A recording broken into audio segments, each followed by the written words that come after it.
Welcome back to the First Gnostic Church of Christ. We continue our reading commentary of the Nag Hammadi Library. We are on the last text of Codex number 6, titled Asclepius 21 through 29. This particular version is translated by James Burscheller, Peter A. Dirksey, and Douglas M. Parrott. It's also known as the Perfect Discourse and is a religio-philosophical hermetic treatise. The original Greek text, which was likely written in Alexandria between 100 CE and 300 CE, is largely lost and only a few fragments remain. The full text is extant in an early Latin translation, and fragments from a Coptic translation have also been found among the documents discovered in Nag Hammadi. The text takes the form of a dialogue set in the sanctuary of an Egyptian temple between Hermes Trismegistus and three of his students, Asclepius, a grandson of the Greek god and physician Asclepius,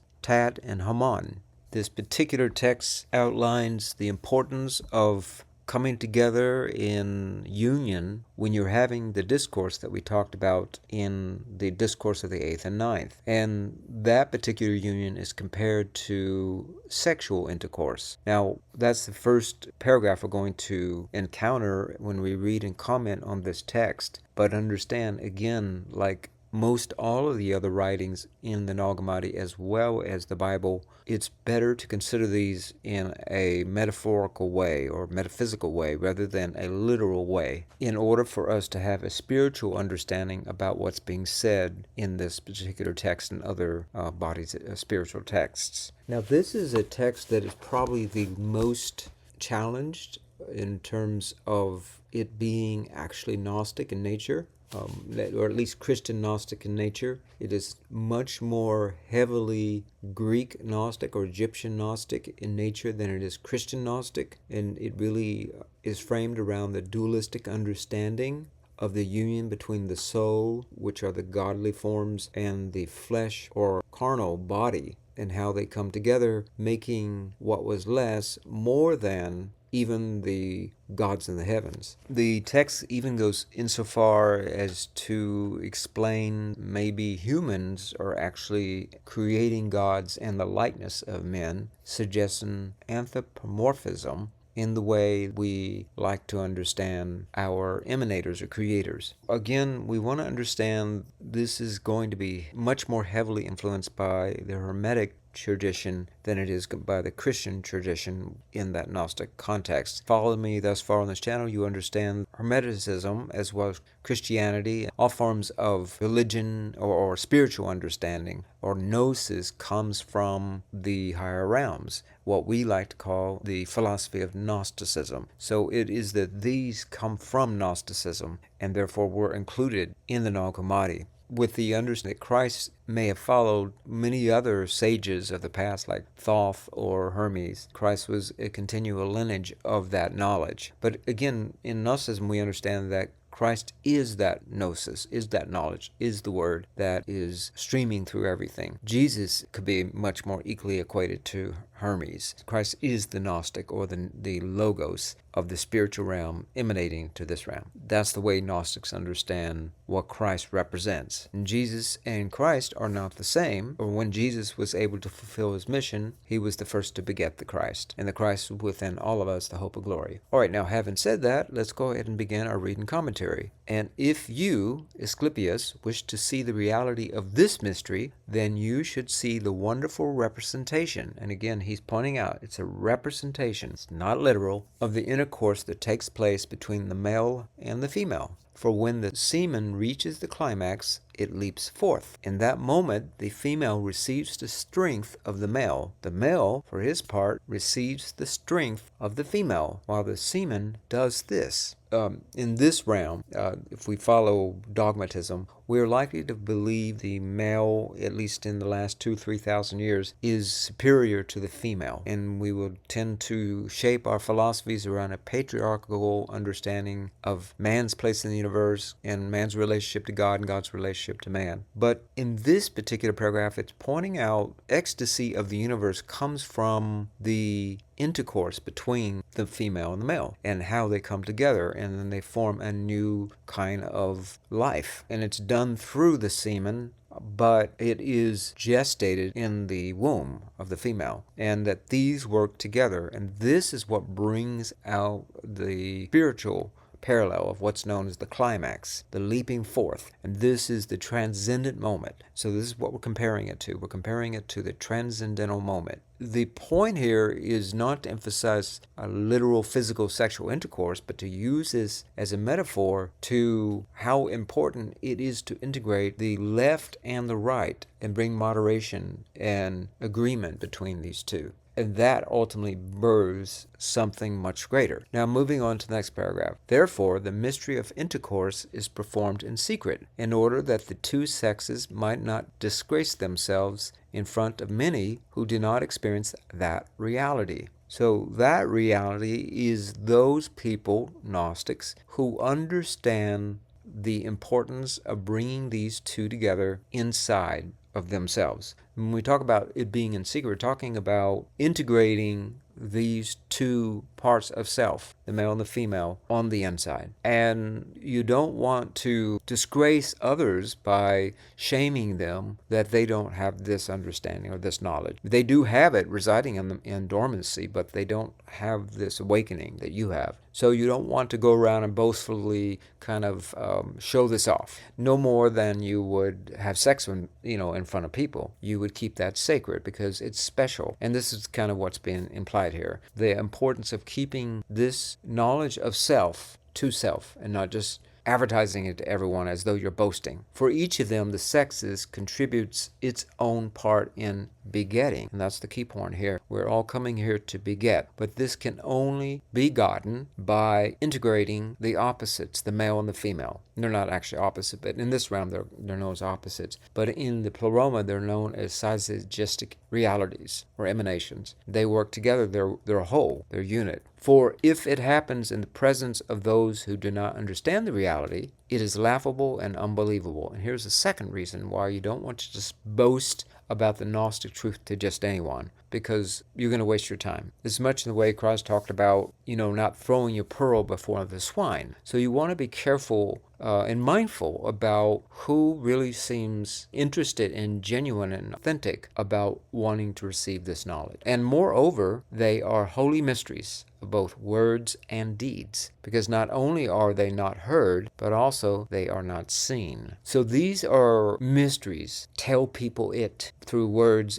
or deeds. It's something they've got to grow into in their own due time. And then when they are ready, they'll come to you, or they'll go to someone else, or they'll seek it out for themselves through books or meditating or whatever medium they can find in order to receive this knowledge. On to the next paragraph. Therefore, such people, the unbelievers, are blasphemers. Now, they are blasphemers. Why? Because they're not begetting their true selves. That is why.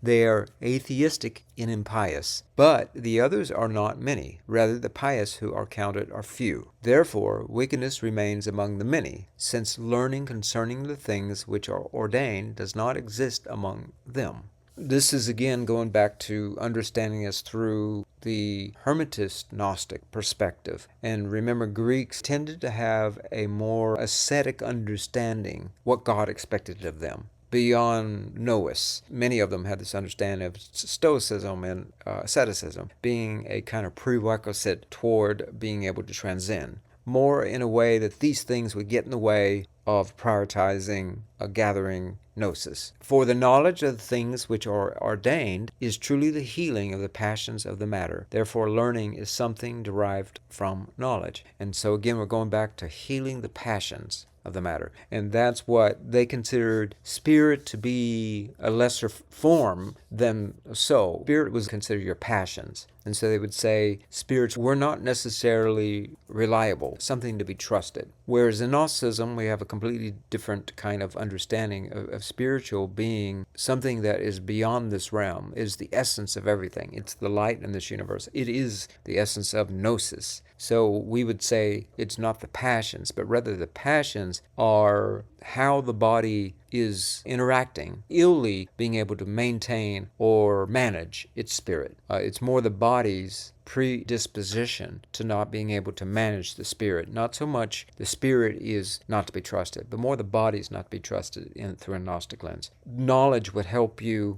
to not be distracted or pulled away. But if there is ignorance and learning does not exist in the soul of man, then the incurable passions persist in the soul. So they were very keen on nous, or knowledge, being a way to school the individual toward a proper way of being, a sort of cultured, high-standing individual in society. And that's the way they viewed those that maybe were less proper. They were ignorant in their devices and their behaviors. Reiterating, this is through the lens of the Hermeticist, in the form of the incurable sore. And the additional evil comes with them, the passions, in the form of an incurable sore. And the sore constantly gnaws at the soul, and through it the soul produces worms from the evil and stinks. But God is not the cause of these things, since he sent to men knowledge and learning.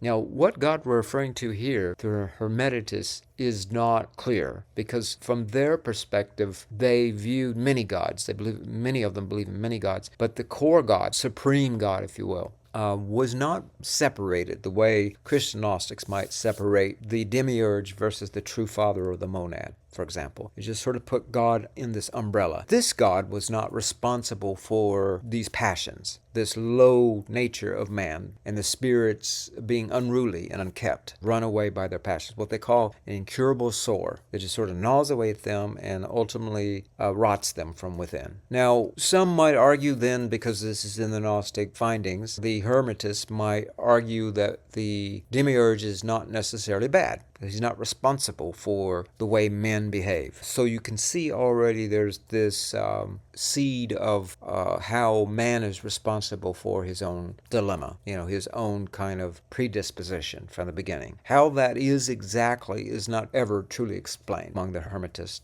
But goes on, Trismegistus, did he send them to men alone? He sent them to them alone. And it is fitting that we tell you why to men alone he granted knowledge, the allotment of his good. So God gave this knowledge and ability to learn to man. And now listen, God and the Father, even the Lord, created man subsequent to the gods. And so again, in the Hermetists, they were pantheistic. They believe in gods. And then there was the supreme God over the gods. They created lords and gods, and so they created the Lord and created man subsequent to the gods. And he took him from the region of matter. In Christian Gnosticism, we might think of the demiurge as being a kind of god. In truth, we don't really consider the demiurge as being a god to us. We consider it to be a archon, the highest archon.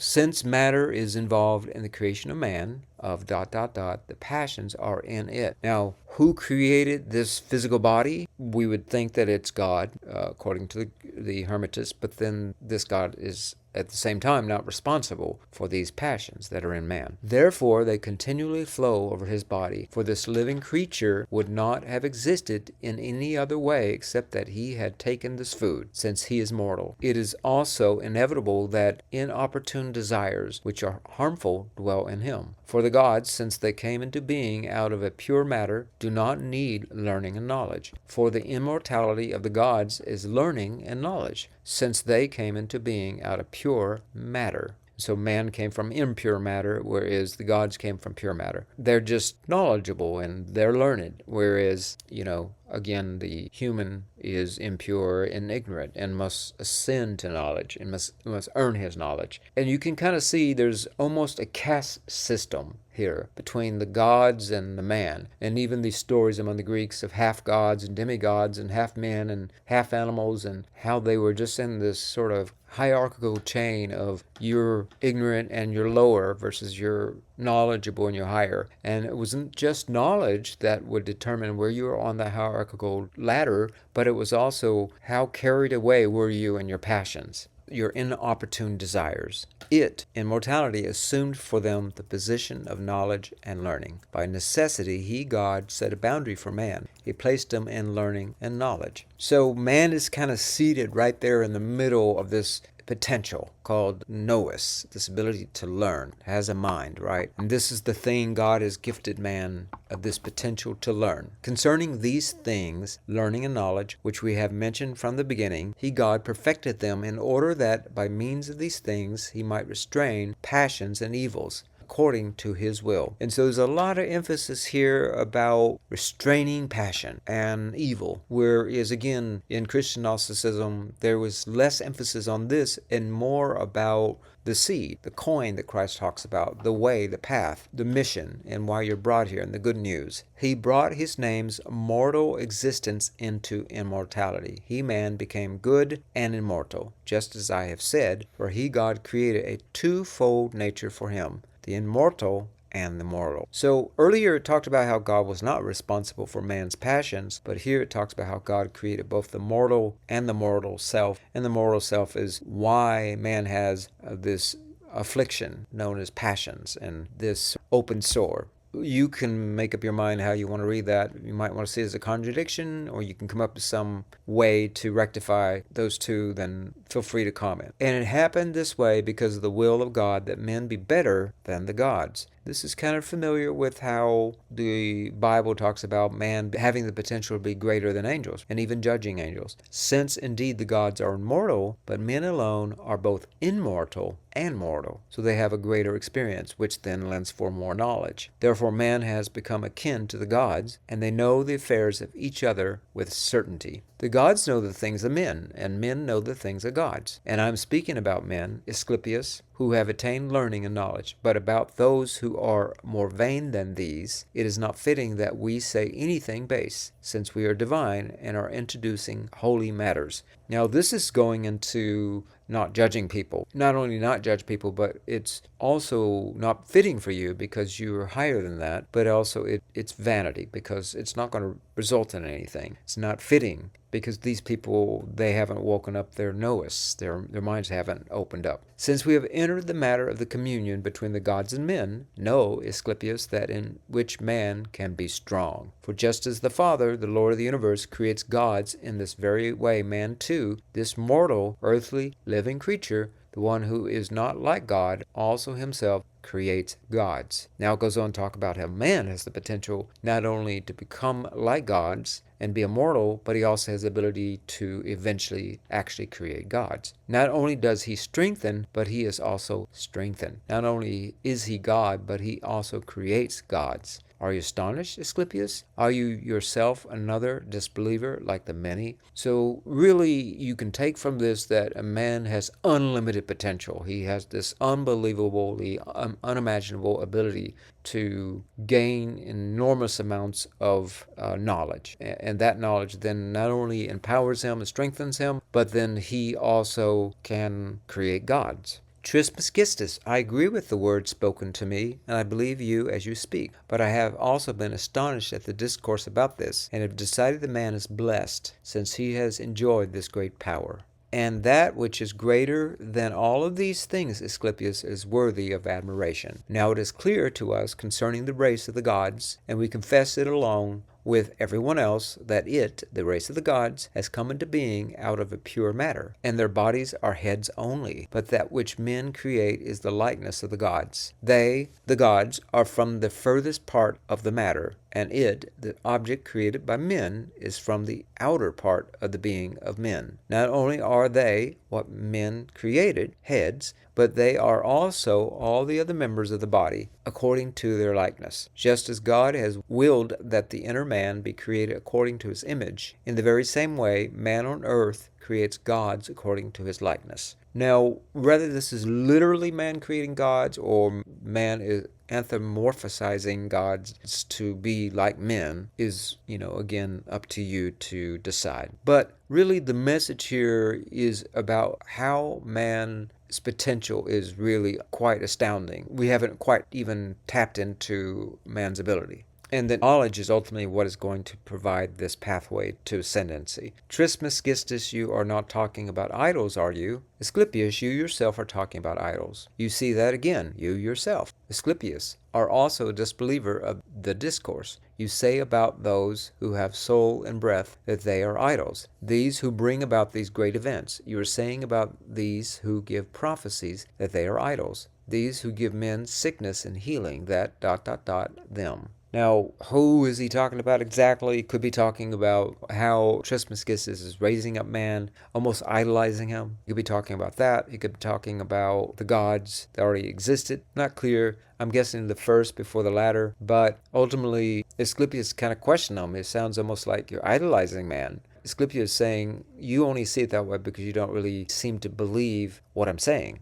Or are you ignorant, Asclepius, that Egypt is the image of heaven? Moreover, it is the dwelling place of heaven and all the forces that are in heaven. Now remember, at that time, of course, Egypt was the epicenter of Hermetic Gnosticism at that time. If it is proper for us to speak the truth, our land is the temple of the world, and it is proper for you not to be ignorant that a time will come in it, our land, when Egyptians will seem to have served the divinity in vain, and all their activity and their religion will be despised. Now we're getting sort of the apocalyptic vision Hermes is sharing with the student. For all divinity will leave Egypt, and will flee upward to heaven, and Egypt will be whittled, it will be abandoned by the gods. For foreigners will come into Egypt, and they will rule it, Egypt. Moreover, Egyptians will be prohibited from worshiping God. Furthermore, they will come into ultimate punishment, especially whoever among them is found worshiping and honoring God. And in that day, the country that was more pious than all countries will become impious. No longer will it be full of temples, but it will be full of tombs. Neither will it be full of gods, but it will be full of corpses. Egypt will become like the fables, and your religious objects will be ... the marvelous things,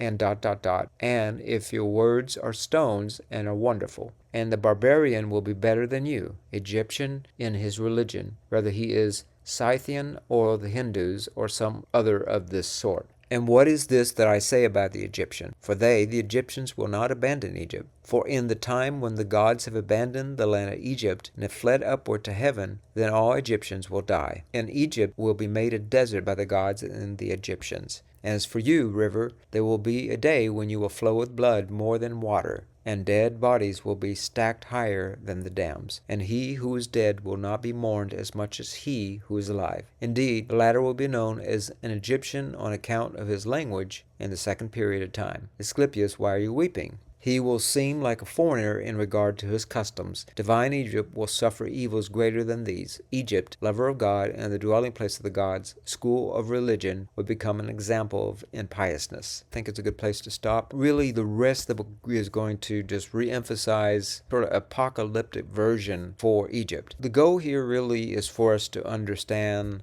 about man's potential. But this can only come about, as it says in the first paragraph, when man is able to have intercourse between the two parts of self, the male and the female, bringing these together. And this then reveals a kind of mystery about the secrets of the universe that get revealed. The importance of keeping this knowledge sacred, and that not everybody's going to be able to receive this knowledge. They will receive it in their own time. And so you don't need to judge them or try to force feed them, but instead focus on your own inner potential. That really is what is being said here, that your potential is greater than the gods. And we can compare the gods to being the demiurge and the archons and the demons and the fallen angels and all these kinds of beings that you may feel they have great power over you, but in fact you're invested with enormous potential that is beyond this universe, because you are a son and daughter of God, and the Christ is within you. Have I not said you are God? So you are at a level, not in a hierarchical sense, in a